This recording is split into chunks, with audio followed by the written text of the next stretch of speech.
찬송가 552장으로 찬송하겠습니다. 552장 찬송입니다.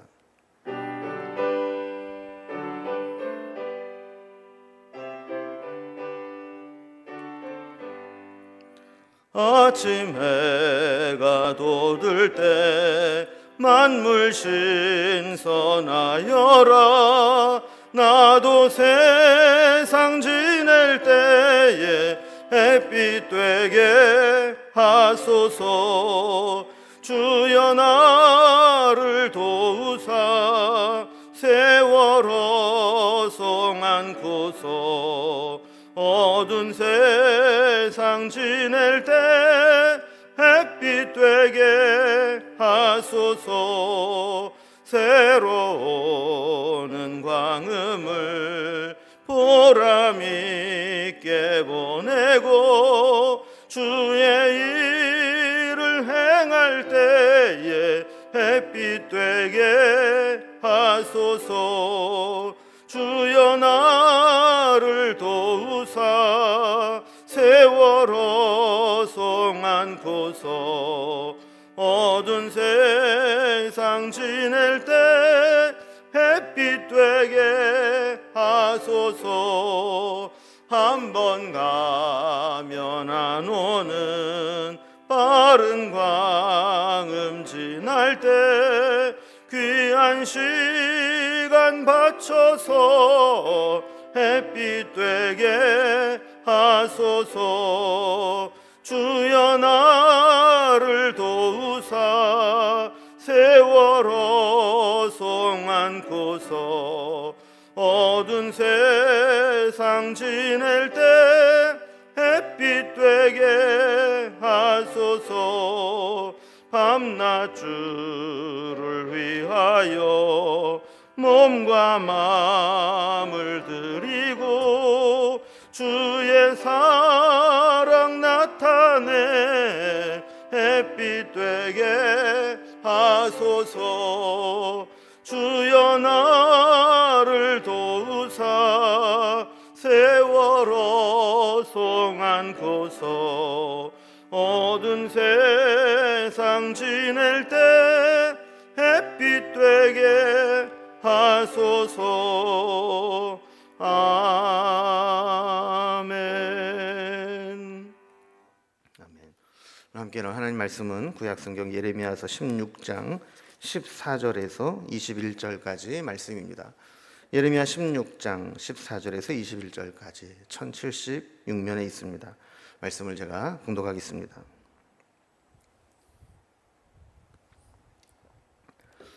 여호와의 말씀인지라.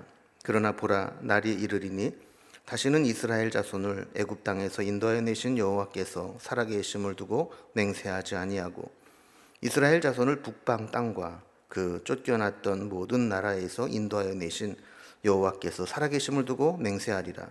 내가 그들을 그들의 조상들에게 준 그들의 땅으로 인도하여 드리리라.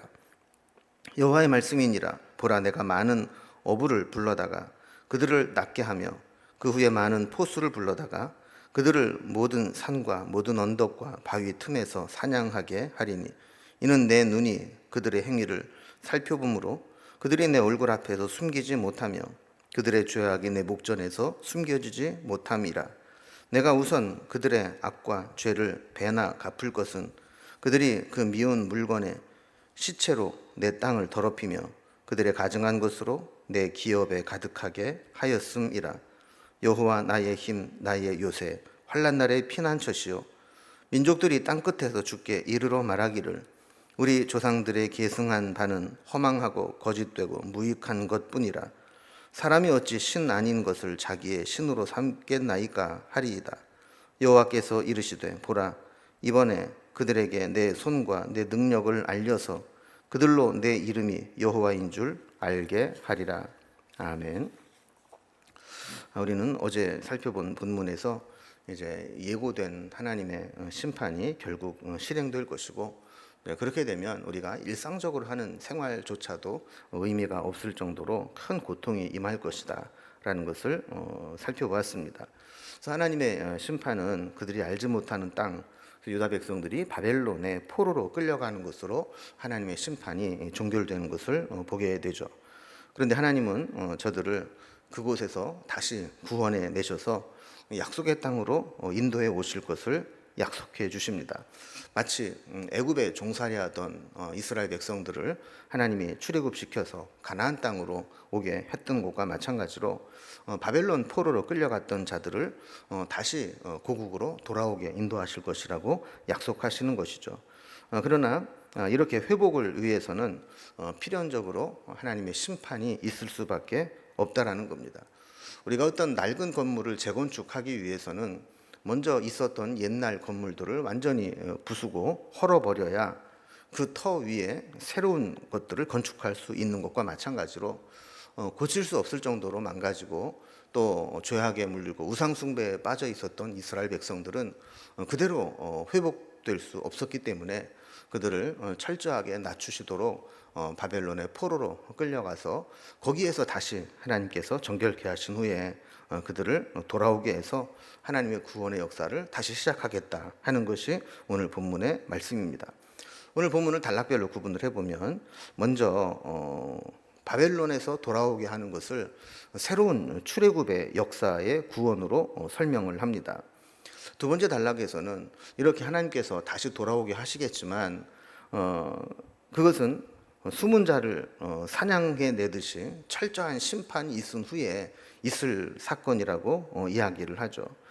자, 이런 하나님의 구원 사역을 보게 된다면 열방이 하나님의 사역을 인정하고 찬양하게 될 것이다 하는 것이 오늘 본문의 내용입니다. 이제 좀 구체적으로 단락별로 살펴봅니다. 먼저 첫 번째 단락은 새로운 출애굽의 구원으로 설명을 합니다. 그래서 14절과 15절을 보면 하나님께서는 바벨론의 포로로 끌려갔던 자들을 다시 돌아오게 하시겠다라고 말씀을 하는데 마치 하나님께서 애굽에 종살이하던 이스라엘 백성들을 해방시켜서 가나안 땅으로 이끌고 오신 것과 마찬가지로 이제 바벨론에게 쫓겨가서 또 흩어져 살아가고 있던 백성들을 이전에 살고 있었던 가나안 땅으로 다시 돌아오게 하시겠다라는 약속을 주십니다. 그래서 14절 말씀을 보면 과거에 하나님께서 이스라엘 백성들을 애굽에서 인도하여 내신 사건을 상기시키는 거죠. 그래서 이스라엘 백성들에게 있어서 하나님의 구원, 그러면 대표적인 사건이 출애굽 사건입니다. 모든 것을 출애굽 사건에 비유적으로 설명을 하게 되죠. 그래서 하나님의 구원을 항상 출애굽과 연관시켜서 여호와께 살아계심을 두고 맹세한다 그럴 때 애굽에서 구원하신 출애굽하신 하나님을 빗대어서 맹세하게 했습니다. 그러나 이제 15절에 보면 두 번째 출애굽을 행하실 것을 말씀합니다. 그래서 이번에는 애굽에서가 아니라 북방 땅, 그러니까 쫓겨났던 모든 나라에서 하나님의 백성들을 하나님이 다 모아 오실 것이다라고 말씀을 하는 거죠. 이러한 이제 바벨론은 출애굽보다 더 위대한 사건이 될 것이라는 겁니다. 그래서 지금까지는 하나님의 구원 그러면 애굽에서 구원해내신 출애굽의 하나님 이렇게 기억을 했지만 이제는 앞으로 바벨론에서 인도해내신 하나님 그것이 구원의 대명사처럼 될 것이라고 말씀을 하는 거죠. 자, 이렇게 무섭고도 맹렬한 하나님의 진노와 심판에 대해서 말씀을 하시다가 갑자기 포로에서 돌아오게 하겠다라는 말씀을 하신 이유는 저들이 이제 포로 생활을 하면서 아무리 고통스럽고 또 힘든 일들이 있다 할지라도 하나님께서 다시 돌아오게 하실 것을 약속하셨기 때문에 소망을 놓지 않고 그곳에서 하나님이 원하시는 사람으로 새로워지고 믿음으로 온전해져서 다시 하나님의 구원을 맛보고 돌아오라는 겁니다. 하나님의 심판은 어떤 처벌이나 진멸함에 있지 아니하고 잘못을 깨닫고 뉘우쳐서 완전한 새 사람이 되어서 믿음의 사람으로 거듭나서 돌아오기를 원하신다는 겁니다. 그래서 하나님은 이 진노 가운데에도 다시 돌아오게 될 것을 약속하시는 거죠. 그러나 이렇게 하나님께 돌아오시기 위해서는 선행되는 조건이 있습니다. 이스라엘 백성들의 잘못을 철저하게 깨닫고 완전히 새 사람이 되는 겁니다. 그렇게 하기 위해서 두 번째 단락을 보면 숨어있는 물고기나 또 짐승들을 사냥하는 어부와 사냥꾼과 마찬가지로 저들의 잘못을 철저하게 파헤치고 심판하는 것이 우선되고 그 후에야 다시 돌아오는 일이 있을 거다라고 말씀합니다. 자, 앞부분에서 하나님이 새로운 출애굽의 역사를 통해서 바벨론 포로에서 돌아오게 하실 것을 약속하셨죠. 그러나 회복보다 먼저 심판이 순서적으로 먼저입니다. 저들의 잘못을 철저하게 깨닫게 하도록 처절한 심판이 우선될 것이고, 이 심판을 경험하면서 그들의 잘못을 깨닫게 되고 철저하게 회개하게 되는 사건이 있은 후에야 돌아오게 될 것이라는 겁니다. 만약에 저들이 잘못을 깨닫고 고치지 않은 상태에서 다시 돌아오게 된다면 이 돌아오는 게 의미가 없습니다. 또다시 우상을 섬길 것이고 또다시 심판을 받아야 될 것이기 때문에 그런 것이죠. 그래서 믿음이란 하나님의 구원을 믿음으로 받아들이는 것이기도 하지만, 또 새로운 구원과 회복을 위해서 우리를 정화시키기 위해 심판하시는 하나님의 뜻도 우리가 수용하고 거기에 맞춰서 새로워지는 것도 믿음이라고 할 수 있습니다. 이제 구체적으로 보면 이제 16절에 이 바벨론의 군대가 어떤 식으로 오느냐, 마치 많은 어부가 물고기를 싹쓸이하여 끌고 가듯이, 또 많은 이제 포수들이 사냥꾼들이 산과 언덕과 바위 틈에 숨어 있는 짐승까지 싹쓸이해서 포획해 가듯이 그렇게 다 포로로 붙들어 가게 될 것이다라고 말씀합니다. 이 물고기를 잡거나 또 짐승을 사냥하는 것은 아주 치열한 생존 게임입니다. 사냥감들은 보호색을 띠기도 하고 또 바위나 또 풀숲에 숨기도 합니다. 어떻게 하든지 살아남으려고 하는 것이죠. 여기에 비해서 어부나 포수는 그 숨어 있는 것들을 다 들추어내서라도 다 찾아내고 붙잡아가는 게 목적입니다. 마찬가지로 하나님께서도 죄악 가운데 숨어 있는 백성들을 다 찾아내신다라는 겁니다. 그래서 숨을 수 없게 만들고 숨어 있는 것들을 다 찾아서 심판하고 바벨론으로 끌고 가실 거라는 거죠. 17절과 18절에서는 이러한 일들이 유다 백성들이 범한 죄악 때문이라고 말씀합니다. 특히 진심으로 회개하지 않고 그저 지금 잠깐 당하는 심판을 모면하기 위해서 변명과 핑계로 자신들의 잘못을 인정하지 않으려고 하게 될 때 하나님께서는 그들의 악을 갚을 것이라고 말씀합니다. 17절에 보면 하나님의 눈이 그들의 행위를 살펴보고 있다고 말씀합니다. 그러니까 결국 사람의 눈은 속일 수 있어도 하나님을 속일 수는 없다는 것이죠. 또한 18절 말씀을 보면 모든 것을 살펴보신 하나님께서 그들의 악과 죄를 배나 갚을 것이다라고 말씀합니다. 그러면서 여기에 나오는 그 미운 물건들의 시체나 가증한 것들, 이런 것들 행한 것에 대한 죄를 지적하는데, 이런 것들 다 우상 숭배의 산물들이죠. 하나님은 이렇게 철저하게 악한 것에 대해서 심판하셔서 다 헐어버리고 난 이후에야 비로소 새롭게 시작하실 것을 말씀하는 겁니다. 자, 상황이 이렇게 되자 예레미야 하나님 앞에 기도할 수밖에 없고, 또 하나님으로부터 이 모든 일들이 하나님의 공의로우심을 나타내고 하나님이 하신 일을 찬양하게 될 것이다라고 말씀합니다. 그래서 이런 하나님의 구원에 앞서서 철저한 심판을 예고받은 예레미야는 하나님 앞에 중보하며 기도하게 됩니다. 그래서 19절을 보면 예레미야는 먼저 하나님에 대한 신앙의 고백을 하죠. 하나님은 나의 힘이요 나의 요새시요 환난 날의 피난처십니다 라고 고백을 하면서 결국에는 세계 모든 민족들이 다 죽게 돌아오고, 또 조상들이 섬겼던 우상들이 다 허망하고 거짓되고 무익한 것임을 깨닫게 될 것이다 라고 고백하는 것이죠.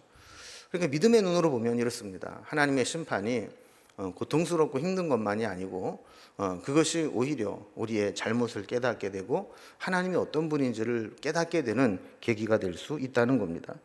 그러면서 20절에 보면 사람이 신이 아닌 우상을 섬기는 것이 아무 의미가 없는 무익한 일임을 고백하게 합니다. 자, 그러자 21절에 보면 하나님께서 예레미야에게 응답하십니다. 여호와께서 이르시되 보라, 이번에 그들에게 내 손과 내 능력을 알려서 그들로 내 이름이 여호와인 줄 알게 하리라 그랬습니다. 우리는 일반적으로 심판 없는 구원을 원합니다. 그러나 우리가 완전히 새로워지지 않고 구원만 바라는 것은 재건축을 해야 될 건물을 그냥 대충 땜빵해서 쓰겠다는 것과 다를 바가 없습니다. 하나님께서 우리의 잘못을 다 드러내시고 지적하게 될 때 우리는 우리의 잘못을 완전히 무너뜨리고 새롭게 시작할 각오를 해야 됩니다. 이것이 심판 속에 숨겨진 은혜입니다. 우리를 심판하시는 것은 하나님께서 여전히 우리를 사랑하고 계시기 때문이고, 그 심판을 통해서 우리의 잘못된 것들을 완전히 헐어버리게 하신 후에 그 위에 새롭게 은혜를 베푸시겠다는 증거입니다. 이렇게 두 번째 출애굽에 해당하는 바벨론에서 돌아오게 하신 그 은혜로 돌아온 자들이 하나님께 드릴 고백은 하나님이 행하신 놀라운 일을 찬양하고 높이는 것입니다. 그래서 은혜와 심판은 동전의 양면과 같다, 이런 이야기를 합니다. 하나님의 심판도 우리가 믿음의 눈으로 보면 그 뒤에는 은혜가 감추어져 있습니다. 부활은 십자가 죽음이 있은 후에야만 있는 것과 마찬가지로 은혜도 심판을 통해 새롭게 함이 있는 자리에서 시작될 수 있다는 것이죠. 그래서 우리는 심판 중에도 하나님의 숨겨진 은혜를 볼 수 있어야 되고, 은혜 가운데 살면서도 언제든지 우리가 잘못하면 그 은혜는 거두어질 수 있고 심판을 받을 수 있다는 것을 기억하면서 살아야 하는 것입니다. 이제 오늘 우리의 모습을 돌아보면서 우리는 하나님의 징계를 피하려고만 할 것이 아니고, 왜 하나님께서 우리에게 징계하시는가, 그 원인을 깨닫고 우리의 잘못을 고치는 일이 우선되어야 진정한 하나님의 은혜가 임하게 되는 것을 보게 됩니다. 하나님의 구원의 역사는 출애굽 한 번으로 끝나지 않습니다. 그것은 출바벨론으로, 바벨론에서 다시 돌아오게 하시는 은혜가 우리에게 임할 것이고, 또 우리로 하여금 또 세상에서 있었던 우리를 다시 하나님께로 돌아오게 하시는 은혜가 있을 것입니다. 이 은혜를 바라보면서 오늘도 믿음으로 주의 은혜를 누리며 그 가운데 살아갈 수 있기를 주님의 이름으로 기원합니다. 기도하겠습니다.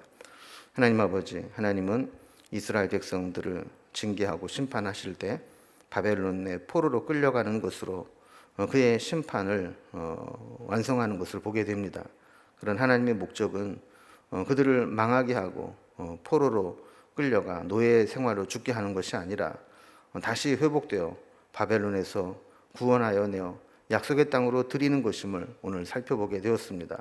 그러면서도 그 이전에 먼저 우리가 철저하게 회개할 것을 바라시는 하나님의 말씀을 살펴보았습니다. 우리에게도 이러한 하나님의 은혜와 심판의 상관관계를 잘 이해할 수 있도록 인도하여 주셔서 정말 하나님의 은혜를 원한다면 우리가 고쳐야 될 것, 회복해야 될 것 먼저 감당해 낼 수 있도록 인도해 주시고, 은혜 속에 심판을, 또 심판 속에 감춰진 은혜를 우리가 양면성을 항상 살펴볼 수 있는 믿음이 될 수 있도록 도와주시옵소서. 오늘도 우리에게 베푸실 은혜를 기대하며 새로운 바벨론에서 이끌어내신 하나님의 구원의 역사로 오늘도 세상에서 우리를 건져내시고 구원해 주시옵소서. 오늘도 하나님과 함께 동행하며 살아가기를 소망하오니 주께서 우리의 손을 붙잡아 주시기를 원하고, 주를 향해 기도할 때마다 주께서 우리 기도를 들으시고 선한 길로 인도하여 주옵소서. 오늘 하루를 온전히 주님께 부탁드리며 예수님의 이름으로 기도드리옵나이다. 아멘. 각자 기도 제목들로 자유롭게 기도하시겠습니다.